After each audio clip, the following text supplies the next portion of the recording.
In a peaceful village of Omochala, there was a river that everyone feared and respected. This river wasn't like any other. Its water flowed from the stones around it, and inside the river were giant fishes that no one dared to touch. The villagers believed the fishes were sacred, sent by the gods. The rule was simple: no one could eat or kill these fishes, or else the person and their entire family would die. Nneka, a widow in the village, knew this rule well. She had three young children and was very poor. Ever since her husband died, she struggled to feed her family. Days turned into weeks, and the food in her house ran out. Her children cried in hunger, but there was nothing she could do. Nneka's heart broke every time she saw their weak and tired faces. One evening, as the sun set and the village grew quiet, Nneka sat by the sacred river. The sound of the river was soothing, but her mind was troubled. She watched the big fishes swim gracefully in the water, their silver scales shining in the fading light. An idea crept into her mind, a dangerous one. If my children die of hunger, what's the point of following the village rules? She thought. If the gods want to punish me, then let them. I would rather die than see my children starve. With a heavy heart and trembling hands, Nneka looked around to make sure no one was watching. Then she reached into the river, grabbed one of the fishes, and hurried back to her hut. That night, she cooked the fish and gave it to her children. They ate hungrily, unaware of the danger their mother had just brought upon them. Nneka watched them with tears in her eyes, knowing what she had done. The next morning, to her surprise, nothing happened. She and her children were alive and well, but something strange was happening in the village. People began to fall sick, one after the other.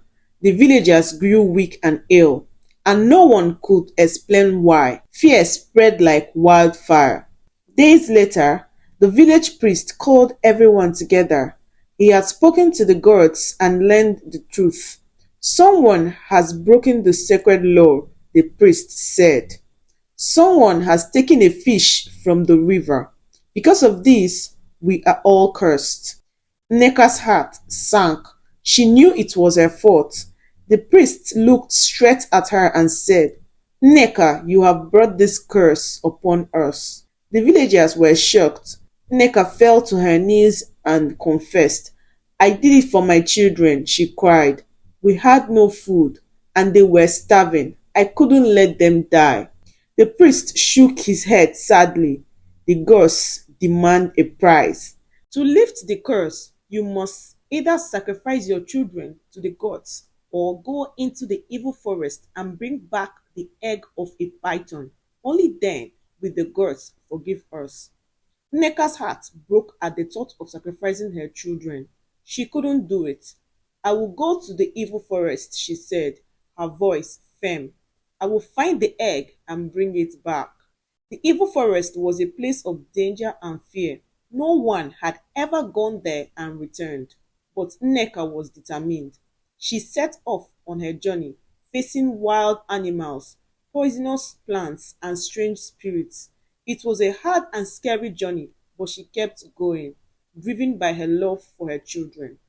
After days of searching, she finally found the python's nest deep in the forest.